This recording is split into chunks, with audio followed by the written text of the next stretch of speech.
Hello everyone, this is Sonia from Sonyas Quilts and Embroidery, and I have a challenge. And I've been doing, a lady brought me this quilt, and it was just t-shirts sewn to t-shirts, and there was no size, no common size. As you can see, they were poorly cut out. See the dip in this one? That's just not proper cutting. Let's just put it that way. This one is just, it's like she didn't have a plan. That is the most important thing in a t-shirt quilt, is a plan. You've got to have the plan. And as you can see, this one is gouged out right here. It's like that. It's just a mess. So, and it was just not quiltable. Normally when I do a t-shirt quilt, I put the strips in between, and that gives it the stabilization. But she had 47 large designs and a handful of small designs. So I took them apart, called her up, and told her that this is just not going to work. And she said, well, just do what you think you got to do. So that's what I'm doing. So I've done a lot of thinking about it and decided this is the best way. Now, normally I do not sew a stabilizer on the back of my t-shirts when I make a t-shirt quilt, but this requires me to do that. So I sat down night before last and ironed it's a very thin, as you can see, it's not stiff at all. It's a very thin iron-on interfacing that I've used, and I've got them all ironed on. There turned out to be 47 large designs and about 10 real small designs. This is the small designs. What I'm talking about is where she cut out this big thing, and it's just this B that is the design on this shirt. So I've separated it into small designs and big designs, and this is the plan I came up with. Hope you can see that real well. Let's see if I can zoom in on it.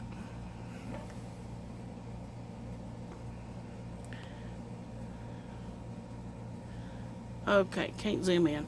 Maybe you can see. I went out and I purchased got this at Office Depot. Wasn't very much. It's dual grid. It means that one side of the paper is a bigger grid than the other. So this side over here is the small side. This is the large side. And I tore out 3 pieces and I taped them together so that I would have 45. And each square I'm counting as an inch. That's my scale that I'm using. 45 inches wide and 100 inches long. Now this is just one half of the quilt. There'll be another one of these for the second half to make it. I think I may have made it 46, so it would finish at 92, and that gives me a little bit to work with as far as setting it together.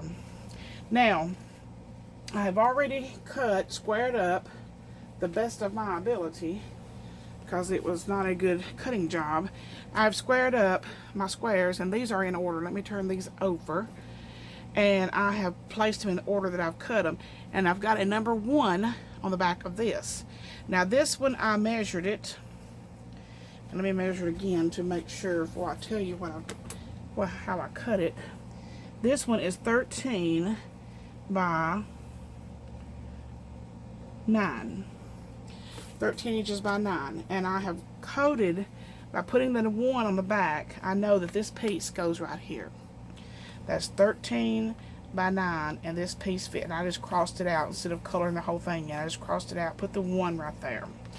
And then when you go to get the next piece, number 2, I believe it's 4 inches by 5 inches, and you can see I've placed number 2 right here. Now right beside here is a voided area that there's nothing in. If it is an area that is taking up a t-shirt square, then it will have a cross in it and a number. So this is a voided area, and it's 4 by 3. And I don't think there's going to be anything that small to put in this area. So what I'm going to do is I have the school colors are orange and black. A lot of people wondered why Brooks High School picked those colors, but they did. So I've got this scrap of black that I used to line a Harley Davidson quilt the other day, and I'm going to use that and these oranges to fill in these little small spaces. And I have, this is, like I said, this is half the quilt. This is actually 15 different blocks. I've got 15 blocks already cut out. This is number 3, and number 3 goes right here. It will sit right there. So when you're looking at this page, you think, oh, that's a lot of area to fill in. But when you start putting in pieces that are 13 inches by 13 inches, I think this one, number 5, is a 13 by 13, it starts taking up a chunk of room. This is only 15, and I've pulled out these, I think 8 more that will have to be placed and fill in this area. Now I want to keep it, I don't want to jump over here and put a, you know, a big one, or jump over here and put a big one. I want to try to build out from the center. Hope this all makes sense. If you have any questions, you can leave in the comments below. I'll be glad to answer them, or I'll do another video to explain what I'm talking about. But this is like, it's basically like a puzzle. It's like a paint by number type pattern that I'm using here. This down here shows the end of the design. So if I put like a big one here, this is the sidelines of my quilt, these little dots here, and then that makes it 46 inches by 100. And if I put a pretty good size one here, and you know, one here, it starts filling in really, really fast. And once I get this half done, then I'm going to set it together. I'll have to sit down, and this one has to come loose. It goes right up here like this. Once I get half of it done, I'm going to start setting it together. I'll start cutting my little pieces, and this piece right here is only 2 inches by 3 inches. That's a very small spot, and it actually has a leg that comes off of it that is 1 inch by 1, 2, 3, 4, 5, 6, 7, 8. I did not want to connect that to the 2 by 3 piece, and you'll have a piece that is 3 inches wide then drops down to 1 inch. That would be very difficult to insert in this area. But by closing that off, it created another area here that another shirt can be put without having to worry about that little space. And I've got a few voided spaces. I've got a pretty long one here that I have marked off to try to keep it as square as possible in this one half. And then when I get both halves done, I will simply sew them together in the center, and that will be the quilt. Now, it took me longer to figure this out. It only took me a few minutes to start squaring them up, and I stayed with whole numbers. I didn't want to do any half, you know, 15 and a half or 9 and a half or anything like that. I wanted to stay with good round numbers and to make it less confusing. Right here I've got a voided space that is 1, 2, 3, 4, 5 by 1, 2, 3, 4, 5, 6, 7, 8, 9, and I think I've got a piece. I know which piece that I can put in that spot. And it's always good before you do something like this, but to familiarize yourself with what you're working with. Kind of look through the shirts and think, well, you know, that's a pretty good size design right there. And this is a really big design. And just, I mean, this one is long this way, but it won't be very narrow. It'll probably be about 10 or 11 inches wide. So kind of familiarize yourself. Do not make a t-shirt quilt in the dark. Always be as familiar with what you've got to work with as you possibly can. Now when I square this one off, it may get, I don't want to cut those threads because this looks like a homemade shirt where they have appliqued from the back side and then cut the t-shirt out to reveal the secondary color on the back like this. And I do not want to cut these threads because that will ruin the integrity of this little shirt. So I'll have to square it the best I can and try to avoid those embroidery threads right there, and to keep from slicing that. I do not want to slice that. That will mess it up. It would be okay. I mean, the when I set it together, the sewing machine will catch that and it won't come apart, but that thread would continuously unravel more and more and more, and it would not cause a problem later on, and I don't want that to happen. So this is the plan that I have for this quilt, and I've got this many more pieces to do this half, and then I've got this big stack to do the second half. And I know now why people that use a lot of stabilizers on their quilts charge so much for a quilt. That is very labor intensive to iron all that on. Now I did it while I have an ironing board that I can sit down table level and sit on my couch and do this while I'm watching TV, and it don't seem like it takes quite as long to do it. So that's when I do most of my cutting or ironing, is at night when I go in and I'm watching TV, and I don't like to sit there with my hands idle. I like to stay busy all the time. Now, I have got a package today from BB Crafts, not B&B, but BB Crafts, and I have got enough ribbon here to do my Santa bags. I think there's 9 rolls of 25 yards, and I'd like to send a special thanks out to Pam from Sterling Style. That is her YouTube channel, Sterling Styles, and I will try to leave a link below for her YouTube channel. She shares all of her resources. Now she makes the most beautiful tutus and little birthday shirts, and she shared with me her resource for her ribbons. She doesn't do anything like I do, and I don't do anything like she does. So we shared resources, you know, when it applies to either one of us, and I appreciate that about her. She also has an Etsy shop where you can buy her little tutus and birthday shirts, and you can get any little, whatever character your child is into, she can make that for you, and it is absolutely beautiful. And her Etsy shop is called TULLETIME, and that is TULLETIME, TULLETIME. And if I can, I will leave the link below for that also.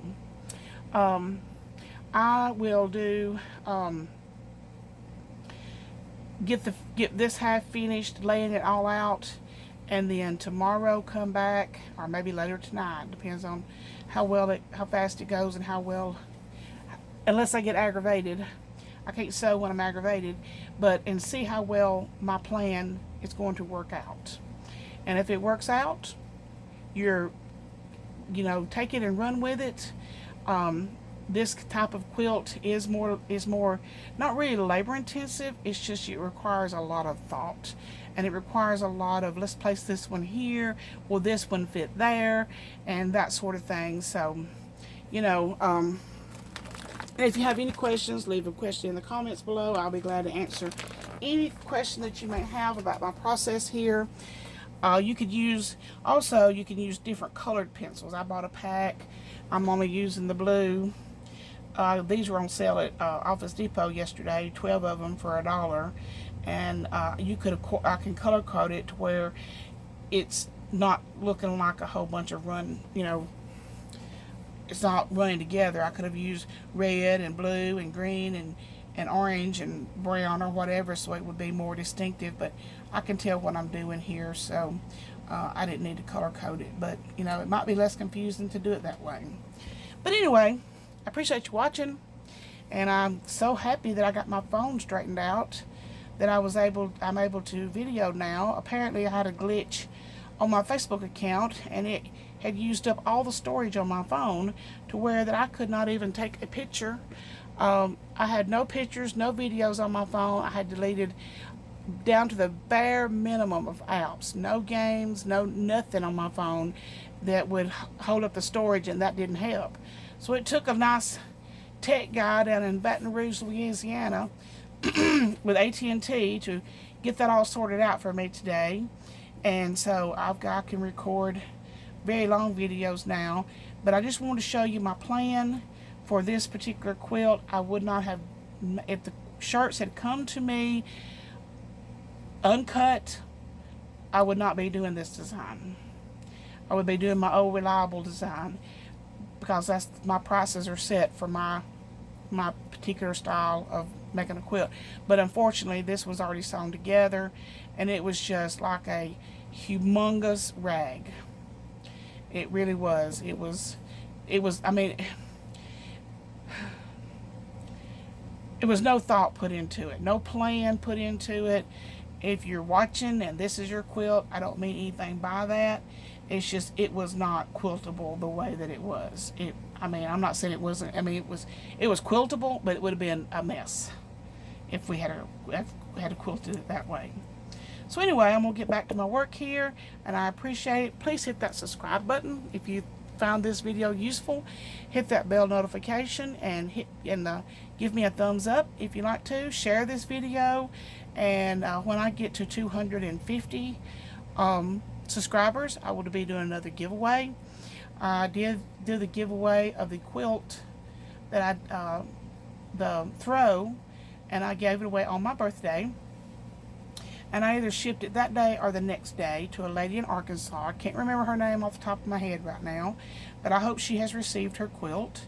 And so I do follow through with my giveaways. It's not just you know, I do send them off and get them to the rightful person.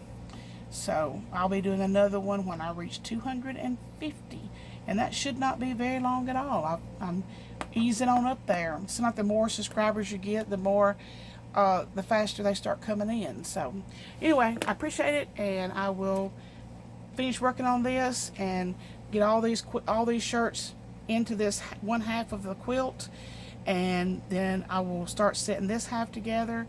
And that way, if it don't work, then I'll have to come up with another plan. But I think this will fix the problem. Thank you so much, and goodbye.